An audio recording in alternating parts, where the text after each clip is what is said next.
Hub History, the show where we share our favorite stories from Boston history. This is episode 72, Boston's first and only Rat Day. Hi, I'm Jake. And I'm Nikki. This week, we're going to discuss a civic organization called the Boston Women's Municipal League. They were a group of mostly middle and upper-class women at a time when most women didn't work outside the home, and in 1915, they declared war on rats. Over the next few years, they published literature on eradicating rats, carried out an extensive education campaign, and in 1917 hosted a city-wide Rat Day with cash prizes for the citizens who killed the most rats. Imagine the fictional Whacking Day on The Simpsons, but with rats instead of snakes.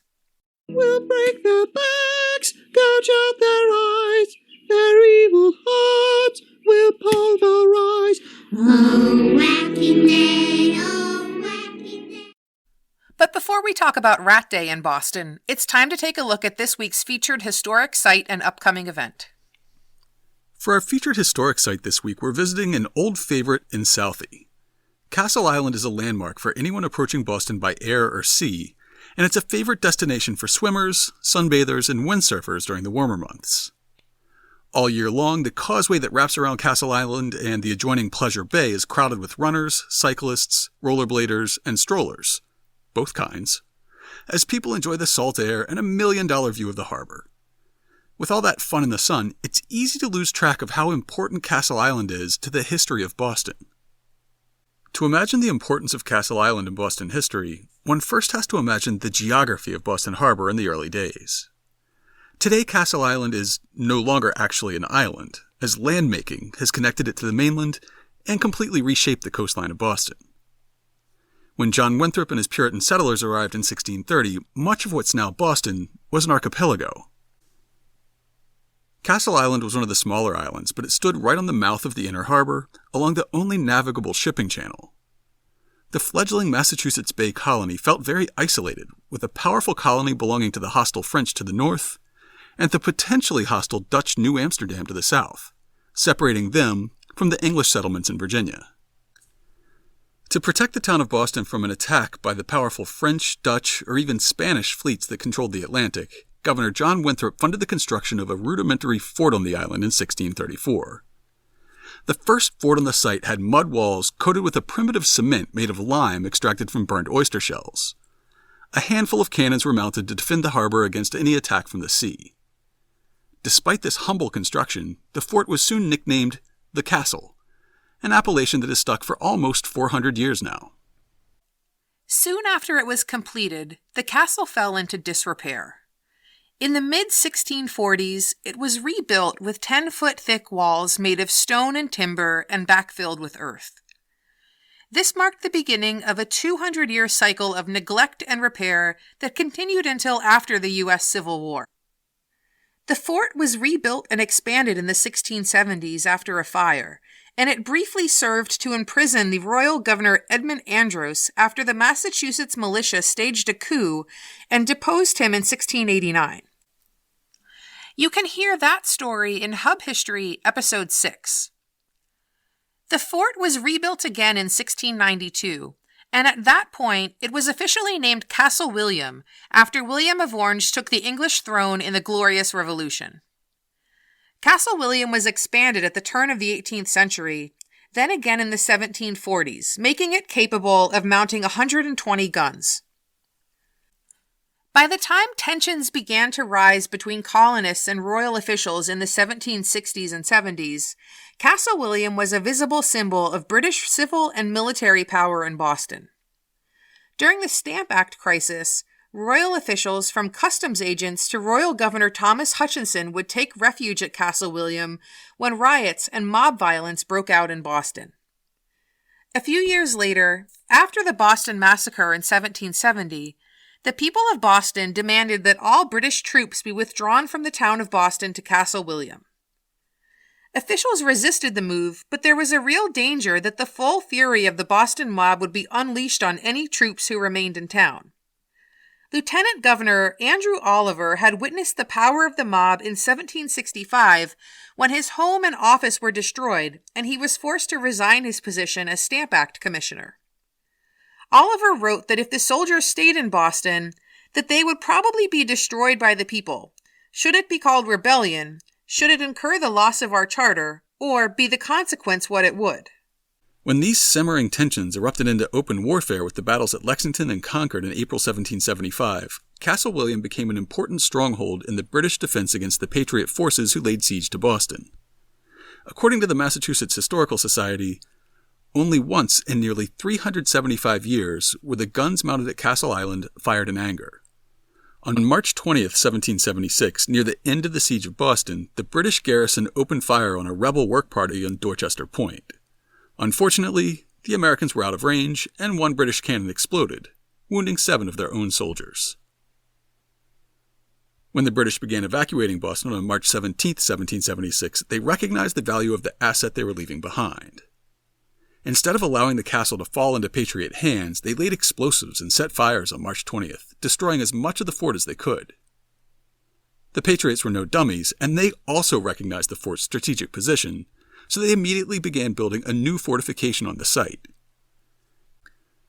This incarnation of the fort was designed by Chief Engineer Richard Gridley, officially named Fort Adams, and the garrison was officially commanded by Colonel Paul Revere. During the administration of President John Adams, the fort was officially renamed Fort Independence, perhaps because John Adams was embarrassed to have a fort named after him. A few years later, at the turn of the 19th century, you guessed it, the fort was expanded and reconstructed yet again. By the end of the War of 1812, however, the fort was basically abandoned. After 2 decades of neglect and disrepair, construction of the current fort began in 1833. The U.S. government was implementing a coordinated system of coastal defense forts that would stretch from the Penobscot River in Maine to Key West, around the Gulf of Mexico, and up the Pacific coast to San Francisco. This revised Fort Independence was built out of Rockport granite with walls 30 feet tall and over 5 feet thick. It mounted 96 massive guns, many of which could hit a target over 3 miles away. Though the fort was garrisoned throughout the Civil War and used as a training camp for soldiers who would fight in the South, the fort never saw action. By the 1850s, the defense role of Fort Independence had mostly been taken over by the larger, more heavily armed Fort Warren on George's Island, while the more powerful guns and steam-powered ironclad ships developed during the Civil War rendered stone forts obsolete. During the 1890s, the city began filling the salt marsh between Castle Island and South Boston, with the goal of creating a broad parkway that would connect to a series of parks around the fort. The U.S. government turned the fort over to the city of Boston, though it did briefly reactivate the fort for service in the Spanish-American War and both World Wars.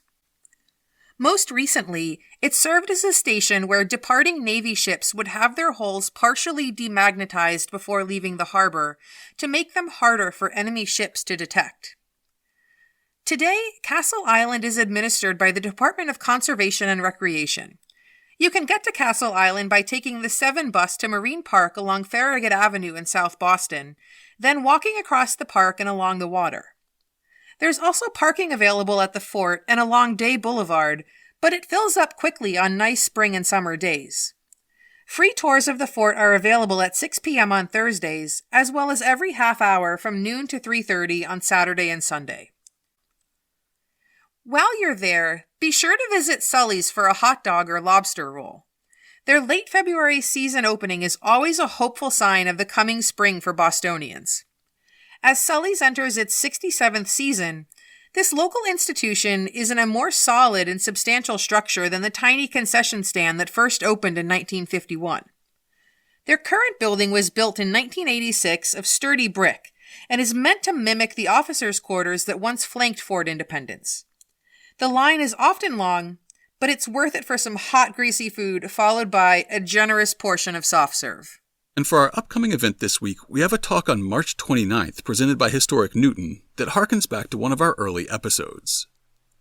Last February, episode 17 introduced the idea that Bostonians of the late 19th century widely believed that the Charles River Valley had been settled by Vikings 1,000 years earlier. A wealthy baking soda magnate named Eben Horsford helped spread this belief, saying that there was once a great Viking city in Newton called Norumbega, and believing that he had found Leif Erikson's house just outside Harvard Square. The Newton Free Library currently has an exhibit called Romance of the Vikings that explores the 19th century Viking craze, and this talk will be held at the library to complement it. Host John Horrigan is a New England historian, multiple Emmy winner, and host of The Folklorist on New TV. Here's how Historic Newton describes the event. Learn about the Harvard professor Eben Horsford, who was at the center of the Viking craze of the late 19th century. There is no solid evidence that the Vikings actually visited this region, but the public like to imagine connections with the brave Nordic explorers and warriors. Review Horsford's claims that the Vikings sailed up the Charles River and settled in the area over 1,000 years ago, and why he commissioned a tower to be built in their honor. Horrigan will also give a retrospective of Norumbega Park, the popular Totem Pole Ballroom, and the historical Waltham Watch Factory. The event will be held at the Newton Free Library on Homer Street near Newton City Hall at 7 p.m. on Thursday, March 29th. It's free, and registration is not required. The library is located on the route of the 59 bus, or just about a mile from the Newton Center stop on the D line. And with that, it's time to turn to this week's main topic. On February 13th, 1917, a man who newspapers would identify as Mr. B. Rimkus walked into a city-owned yard in Brighton and presented an official from the Boston Sanitation Department with a sack containing 282 dead rats. In return, he got a bounty of $150, which would be the equivalent of about $3,200 in today's money. Mr. B. Rimkus was the champion rat killer of Boston. But before we talk about Mr. B. Rimkus, let's start at the beginning. Way back at the very beginning. The black rat likely evolved in Southeast Asia between 1 and 2 million years ago, then colonized South and Central Asia. When ancient Rome began trading with India for spices, Rattus rattus, the black rat, hopped on a ride on one of their caravans and made its way to Europe. Rats of all kinds are opportunistic omnivores, eating almost anything that can feed a person, pig, cow, or goat. They quickly flourished in the Roman world, with booming populations stuffing themselves on the waste of Roman farms and cities. The black rat arrived in the British Isles by the 1st century CE and flourished there for the next millennia and a half. Eventually, however, a new competitor appeared on the field. The brown rat, or Rattus novegicus, was first reported in Europe in the mid-1500s. A Boston Magazine article published last month includes a description of the rise of Rattus norvegicus. The brown rat's origin story begins somewhere near Mongolia about 2 million years ago, long before the dawn of human history. Once Homo sapiens entered the picture, wherever people went, rats followed, eating their debris and garbage along the way. They trailed nomadic shepherds on the grain road through Central Asia and followed the merchants of the Silk Road west toward Europe. They even hitched a ride to the New World as stowaways on ships carrying early European immigrants. The black rat had a head start, but the brown rat had soon supplanted it in Great Britain. Brown rats were better evolved for the cold, and they were larger and more aggressive than black rats. In addition, the changing nature of human settlements in England favored the brown rat. Black rats evolved as arboreal, tree-dwelling creatures. This served them well when European dwellings were primarily made of wood with thatched roofs.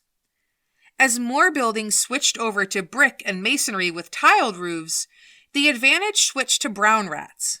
They had evolved as burrowers and naturally chose damp soils along riverbanks to make their dens. This behavior transferred easily to damp privies, sewers, and basements, and the brown rat was soon the king vermin of the British Isles. The same transition happened in the New World in general, and in Boston in particular. The black rat arrived on our shores with the first European settlers. Any ship from Europe carrying livestock, food stores, or even just the rations to feed the sailors aboard probably had Rattus rattus hiding somewhere below decks. After all, black rats are sometimes also called ship rats. Just over a century later, Rattus norvegicus followed them. Boston Magazine notes, "The first reports of brown rats in the American colonies date to 1775, and the animals quickly became regular residents in the filthy, crowded industrial centers such as Baltimore, Philadelphia, New York, and Boston." They weren't the first rat species on the scene. Rattus rattus, the smaller black rat, historically loathed as a transmitter of bubonic plague, had arrived more than a century earlier. But the larger and more aggressive brown rat, better suited for cold winters, easily bullied the black rat out of town and before long claimed the Northeast as its own. Beneath Boston today is a veritable graveyard of colonial-era rats, says city archaeologist Joe Bagley, who's found evidence of rat tunnels on Paul Revere's property and once even unearthed the skeleton of a rat in the North End that died next to a 19th century Catholic miraculous medal. Nothing, however, can compare with the grisly discovery Bagley's team made in a garden at the Old North Church in August 2016. They were digging 6 feet below ground near a cistern when the first rat skull surfaced, followed in quick succession by a second, a third, and a fourth. "We couldn't quite figure out what was going on," says Liz Quinlan, a zooarchaeologist who was on site that day. "We were essentially pulling out buckets of rats." By the end of the project, they had removed 747 rat bones, which is insane, she assures us. While Quinlan suspects that the rats drowned in the latter half of the 19th century, she can't yet say if they all perished at the same time. The archaeological evidence shows how firmly established the brown rat was in Boston by the end of the 19th century. The beginning of the 20th century saw the rise of a new force, one that seems like a surprising opponent for the scourge of the rat. The website Mass Moments describes this unlikely team of heroes. In 1908, a group of well-to-do Boston women formed the Boston Women's Municipal League to promote civic betterment. According to the League's historian, the founders believed that housekeeping of a great city was women's work. It was their province to see that the city was kept clean, as it was also their province to see that their own homes were clean. So obviously, the garbage and ashes should be promptly and scientifically removed from the streets and alleys, the markets freed from dirt and dust and flies, and the air cleaned from soot and smoke. The BWML's founders were drawn from the city's most established families. The members were the wives and daughters of businessmen, ministers, lawyers, professors, and doctors. Within a short time, the League had a membership of over 2,000. Their dues funded studies and programs, usually carried out by paid professionals. However, volunteer committee women managed many of the League's activities. Women may not have been able to vote at the time, but the prominent women of the Municipal League were influential in public affairs in the city nonetheless, as expressed in their 1917 mission statement. The object of the League is to educate and organize among the women of Boston and the surrounding communities an intelligent, representative public opinion which will exert its influence in the public service. With this mission of public service led by women, the Women's Municipal League soon landed on the eradication of rats as a worthy project for their efforts. They researched the topic of rat extermination and abatement so heavily that they soon became some of the nation's foremost experts. They were called upon to evaluate and endorse various extermination methods, and they spread the slogan, "If we have to go to New York for our hats, New York comes to Boston to ask about rats." A card that members of the Women's Municipal League circulated that tried to quantify the dangers posed by rats said, "There are about 750,000 rats in Boston. It costs at least 1/2 cent per day, or $1.82 per year, to keep each rat. Boston is paying some $1,355,000 a year for rats. Can we afford such an amount to support vermin that bring us trichinosis, bubonic plague, and possibly infantile paralysis? Help us to rout the rat." They published literature about rats and rat abatement and sent it to every library in the country, to municipalities in Canada and Europe, and in response to inquiries from Australia, Brazil, India, and Russia. Mayor James Michael Curley and the city's official rat catcher, Edward J. Kennedy, not Senator Ted Kennedy, endorsed their efforts. There have been outbreaks of bubonic plague in Cuba and in Puerto Rico, then in San Francisco in 1910, and in New Orleans in 1914. Fear of the plague drove the Women's Municipal League to take up the issue of rat abatement. While the now mostly extinct Rattus rattus had been a better host for plague-carrying fleas, Rattus norvegicus still posed a plague threat. Building on earlier public health efforts to eradicate disease-carrying flies, the BWML formed subcommittees to educate the public about the threats posed by rats and means of controlling their population. In 1915, the Women's Municipal League sponsored a 10-day-long rat cleanup, in which they hired unemployed men as temporary exterminators and opened a temporary rat information office on Boylston Street in the Back Bay. The Boston Evening Transcript reported, "Nearly 900 visitors have passed in and out, and it has been an important factor in this campaign, which is an economic measure as well as one bearing upon the health of the community." By 1916, the Women's Municipal League was making rat abatement one of the primary goals of their organization, saying, "This committee, thinking the time had arrived for active measures against the horde of rats which infest the city, inaugurated a campaign for their extermination under the management of Mrs. Albert T. Leatherby. Believing that an earnest effort to reduce a pest which not only endangers the health of the community, but which threatens its economic welfare and commercial interests as well, would find financial support and active cooperation among the businessmen of the city, it was planned to form cooperative rat clubs throughout the various districts of Boston. These clubs were to be used as centers for the dissemination of knowledge regarding the habits of rats, their danger to health and life, and their powers of destruction. Meetings were to be held at which practical rat catchers would give instructions as to the proper methods for trapping, hunting, and poisoning rats, and experts would discuss the means by which property could be protected against them. Building on these successes, the BWML decided to hold a huge rat day in February of 1917. They would offer large cash prizes to the man, woman, or child who could bring in the most dead rats. They had heard about a recent effort in London that brought in so many thousands of dead rats that their tiny gray pelts were used in new fashion accessories in London department stores. They hoped to make a similar dent in the rat population in Boston, while at the same time educating the public about the dangers of rats and promoting their other rat-fighting efforts. An article from the Royal College of Surgeons describes the major promotional push the BWML put together. With support from the Boston Health Department, local newspapers, trade journals, and religious magazines, the campaign aimed to reach the widest number of people possible. Flyers were distributed in a variety of languages, and 1,000 copies of the striking two-colored poster were displayed throughout the city, including the platforms of Boston elevated railway stations.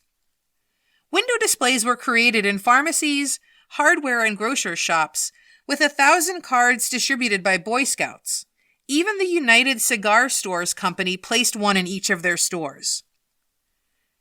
The committee commissioned the National Motion Pictures Company to produce an educational film titled The Rat Menace. It was favorably received at a private viewing attended by doctors, federal quarantine officers, and city department members. Later, a series of educational slides were shown in local cinemas over 5 weeks, drip-feeding information to the public. Flyers went up around the city in English, Italian, Polish, and Hebrew.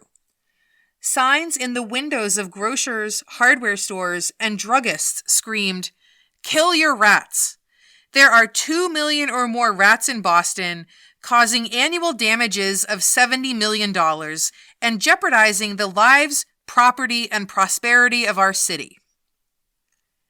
The event was so widely publicized that the National Association of Retail Druggists Journal carried a brief news article when Rat Day had to be postponed by a day. The mayor of Boston was a great admirer of Abraham Lincoln, and he had asked the Women's Municipal League to move Rat Day so it wouldn't conflict with Lincoln's birthday. Boston's official Rat Day, a movement in which druggists are considerably interested, has been set forward from February 12th to February 13th.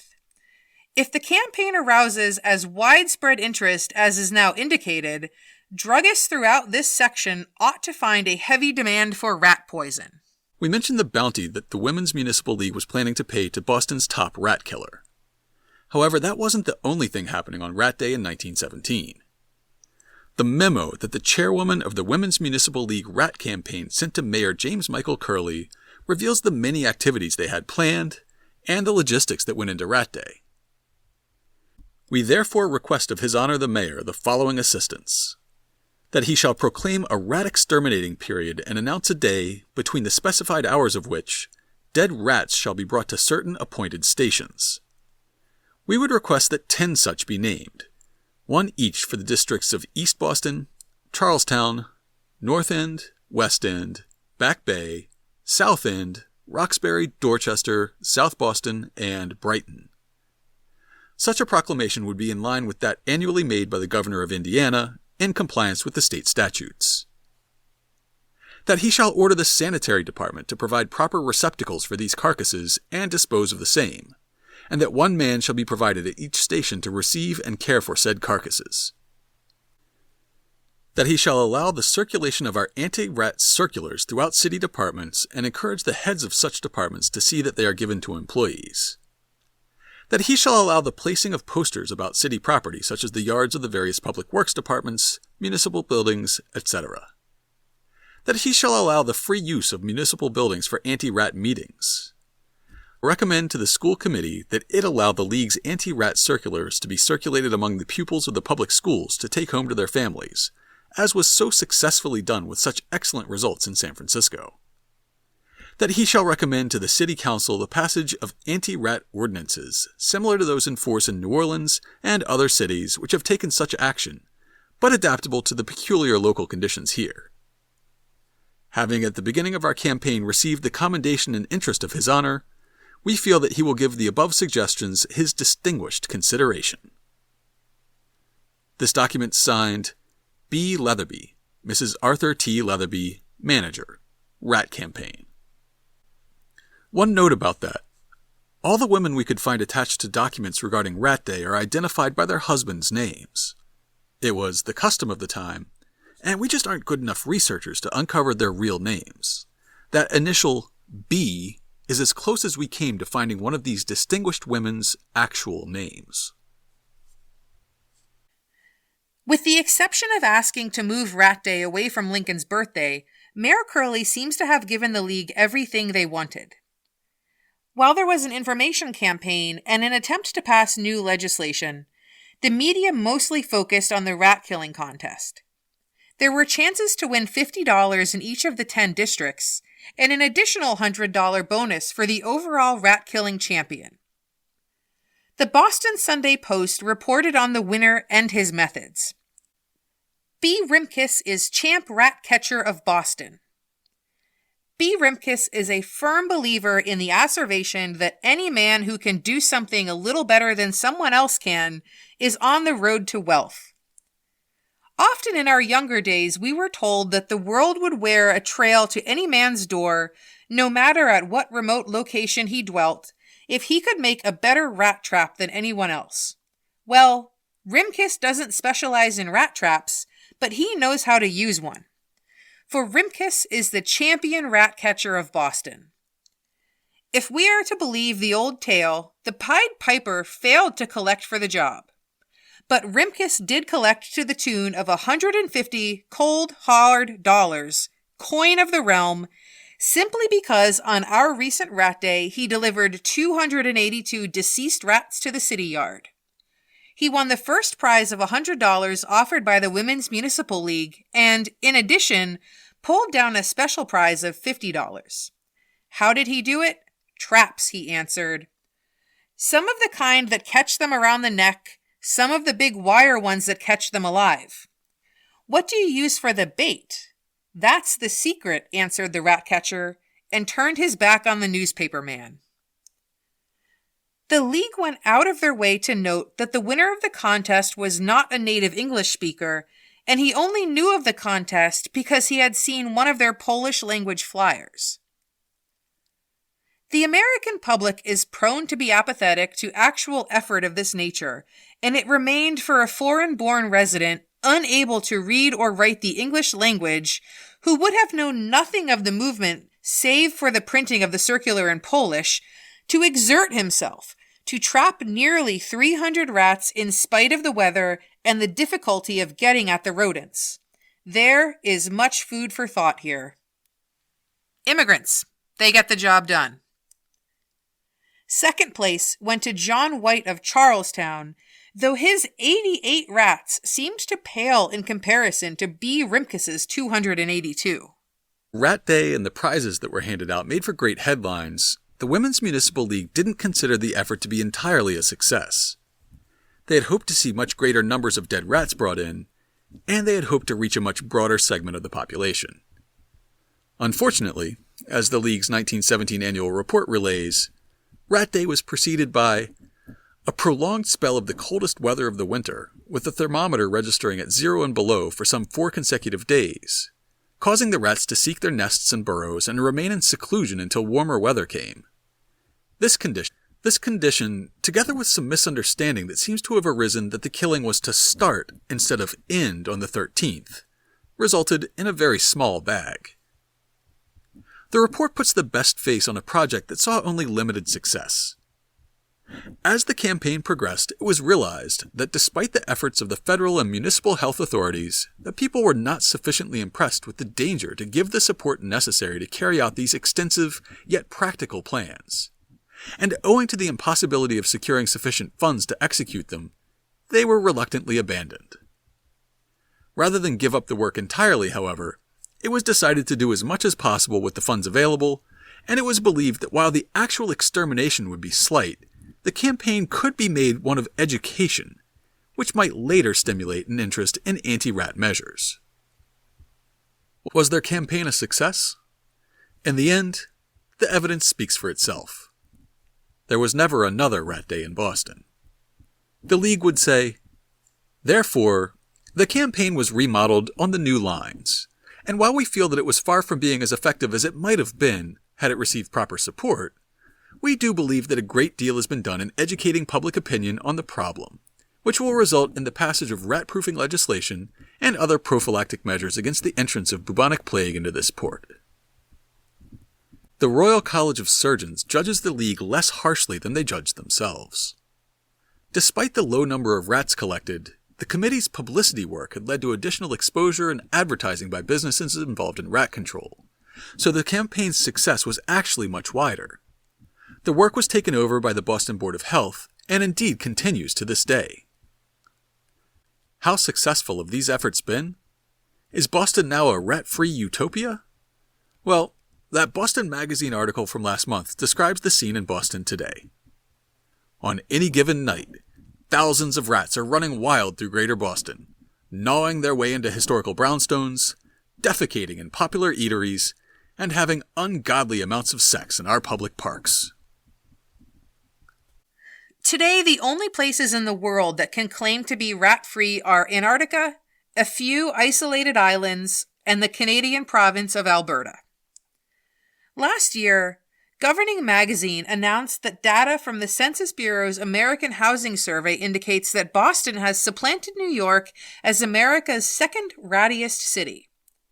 16.9% of Boston households reported rodent sightings, just slightly behind the rattiest city of all, Philadelphia, which was at 18%. Patriots fans can draw their own conclusions from these findings. The Boston Magazine article continues, in 2016, Boston Inspectional Services teamed up with researchers at Harvard and MIT and began packing large rat nests with dry ice, which evaporates into carbon dioxide and suffocates the animals.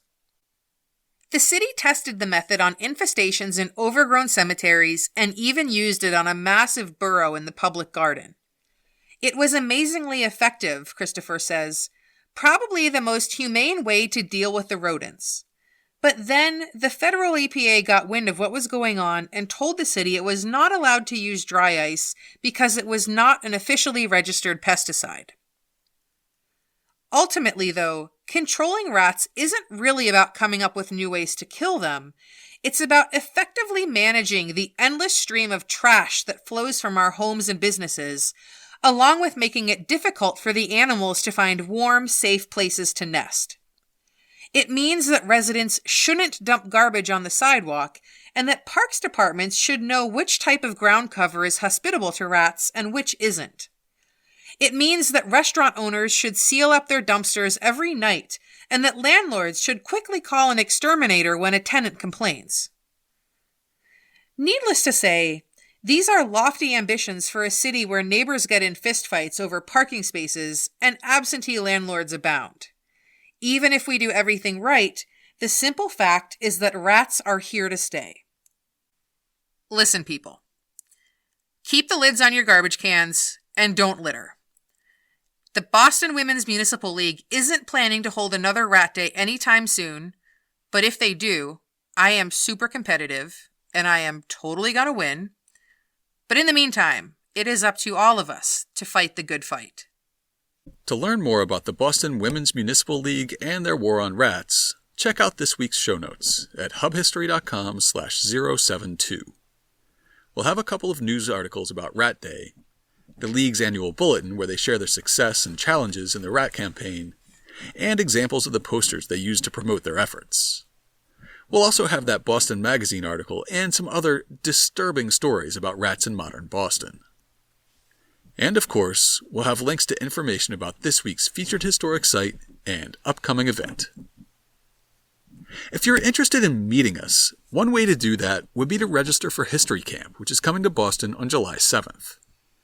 We'll both be attending, and I'll be part of a panel discussion with some big-name podcasters, like Liz Covart of Ben Franklin's World, and Edward O'Donnell of In the Past Lane. I'll also be leading a special tour of the Back Bay the day after History Camp for those who attended. So come on out if you're interested. It's hard for us to picture that we have real listeners out there, so it's always fun to have a chance to chat with you. You can find details... Unless you don't like the way we pronounce Wagner, then you can stay home. You can find details about History Camp at historycamp.org/Boston. Before we let you go, we have a special request for you. This year marks the centennial of the 1918 Spanish flu. It was the most deadly pandemic in human history, and it got started right here in Boston. We're going to do a show on the outbreak later this summer, and we'd like to include some of your personal family's stories. Did someone in your family get sick with influenza in 1918? Did they work in a hospital or volunteer with the Red Cross? Did they serve in a military unit whose readiness was affected by the flu? We set up a hotline where you can get in touch with us at 617-383-9255. If you have a story you can tell in a minute or less, just leave a voicemail telling us the story so that we can clip it. If you have something longer that you think we should hear, leave your contact information and we'll get in touch. The number again is 617-383-9255. If you want to share your family's 1918 flu story, or if you want to get in touch with us for any other reason, you can always email us at podcast@hubhistory.com. We're Hub History on Twitter, Facebook, and Instagram, or you can go to hubhistory.com and click on the Contact Us link. While you're on the site, hit the subscribe link and be sure that you never miss an episode. If you subscribe on Apple Podcasts, please think about writing us a brief review. It's the best way to help others discover the show. That's all for now. We'll be back next week.